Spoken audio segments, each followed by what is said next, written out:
বিজ্ঞান কি বলে, মেডিকেল সায়েন্স কি বলে। মুসলমানরা যখন আমরা রোজা রাখি তখন মুসলমানদের এই রোজাকে আমরা বলি সিয়াম। খ্রিস্টানরা যখন রোজা রাখে তাদের রোজাকে বলা হয় ফাস্টিং। হিন্দুরা বৌদ্ধরা যখন রোজা রাখে তাদের রোজাকে বলা হয় উপবাস। আর বিপ্লবীরা যখন রোজা রাখে এই রোজাকে বলা হয় অনাশন। মেডিকেলের ভাষায় যারা রোজা রাখে এ থেকে বলা হয় অটোফিজি। অটোফিজি মানে কি? অটো মানে নিজে নিজে, ফিজি মানে খাওয়া, মানে নিজেকে নিজে খাওয়া। What is this? We are not understanding. তো এটা কিভাবে হয়? নিজেকে নিজে খাওয়া মানে কি? অটোফিজি 2016 সালে জাপানের এক বিজ্ঞানী, যতটুকু একটা নোবেল পাইছেন এই অটোফিজি রোজাকে বিশ্লেষণ করে। কি করছেন তিনি? দিলেন অটোফিজিটা এমন একটা বিষয়, যখন মানুষ রোজা রাখে সারাটা দিন সে না খেয়ে থাকে, তখন তার ভিতরে নিজেকে নিজে খাওয়া মানে কি? এই মানুষ যখন সে না খেয়ে থাকে তার ভিতরে, প্রত্যেক মানুষের ভিতরে সেল আছে, কোষ, সেল। এই সেলের সাথে আমরা যারা কম্পিউটার চালাই, রিসাইকেল বিন আছে না, মানে ডাস্টবিন আছে, ডাস্টবিন যা কিছু আমরা দেই ডিলিট করে দেই, ডাস্টবিনে ফেলে দেই। তো ময়লা আছে, আবর্জনা আমরা ডাস্টবিনে ফেলি। এই কোষের কিছু খাবার, মানে নিকৃষ্টতম কিছু ডাস্টবিনে ফেলার এগুলো আছে, এই রিসাইকেল বিন আছে। সেটাকে মেডিকেল সায়েন্সের ভাষায় বলা হয় আপনার ফ্যাট সেল। এই ফ্যাট সেলগুলো মানুষকে ক্যান্সার, ডায়াবেটিস, বড় বড় রোগে আক্রান্ত করে ফেলে।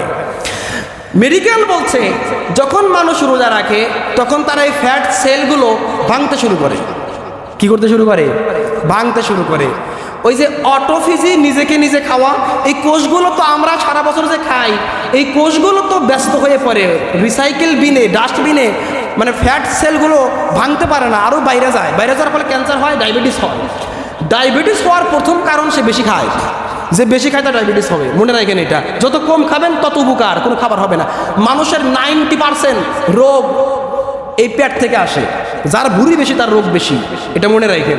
এরপরে আসেন, তাহলে এই কোষগুলো যখন মানুষ না খেয়ে থাকে তখন তো কোষ, এই সেলগুলো এর খাবার প্রয়োজন, তখন সে বাইরের খাবার আর পায় না। সারাদিন অন্য অন্য মাস আমরা যখন খাই আপেল, কমলা, লিচু, পেয়ারা, আঙ্গুর ইত্যাদি খাই, খাওয়ার ফলে কোষগুলো ওই খাবারগুলো নেয়। কিন্তু রমজান আমরা কিছু খাইতে পারি না, তখন ওর তো খাবার প্রয়োজন কোষের। এই সেলগুলা কি করে? তখন ওই ডাস্টবিনগুলো নিজেই খায়। ওই ডাস্টবিনগুলো নিজে নিজে খায়। নিজে খাইলে কি হয়? ফ্যাট সেলগুলো নষ্ট হয়ে যায়, এটা ধ্বংস হয়ে যায়। ফ্রি রেডিক্যাল আছে মানুষের এই দেহের মধ্যে, ফ্রি রেডিক্যাল। এটা টক্সিন জাতীয় এক প্রকার বিষ মানুষের ভিতরে থাকে। এজন্য এই যে আমরা বিকেলবেলা কথা বললে মুখ দিয়ে একটু দুর্গন্ধ হতে পারে, এটা টক্সিন এক জাতীয় বিষ বের হয় রোজাদারের প্রত্যেক, ঠিক না? কথা বল না কেন? এ বের হয়। এইটা আপনারা অনেকেই বিরাস করতে চান, বিরাস করবেন না, সাবধান। টুথপেস্ট ইউজ করবেন না। এরপরে আপনারা মিসওয়াক, যদি বেশি দুর্গন্ধ হয় মিসওয়াক না করাটাই ভালো, বিকালে 1-2 মিনিট করে ফেলেন, এটা আসলে সুন্নাত, না করলেও চলে। কিন্তু আপনার এই মুখের দুর্গন্ধটা রিহিল মিস্ক, এটা মেশকে আম্বরের চাইতে আল্লাহর কাছে বিকেলের যে গন্ধ এটা প্রিয়। এটা মুসা নবীর সাথে প্রিয় ছিল। আল্লাহর সাথে কথা বলার জন্য মুসা বলল, আমার তো মুখে দুর্গন্ধ, আমি একটু গাছের পাতা দিয়ে একটু দুর্গন্ধটা নষ্ট করে ফেলি। মুসা যখন দুর্গন্ধ নষ্ট করতে চাইলো, আল্লাহ পাক বললেন আরো 10 রোজা জরিমানা, 10টা রাখো আরো। মুসা তখন 30 থেকে 40 হয়ে গেল। চিন্তা করছেন?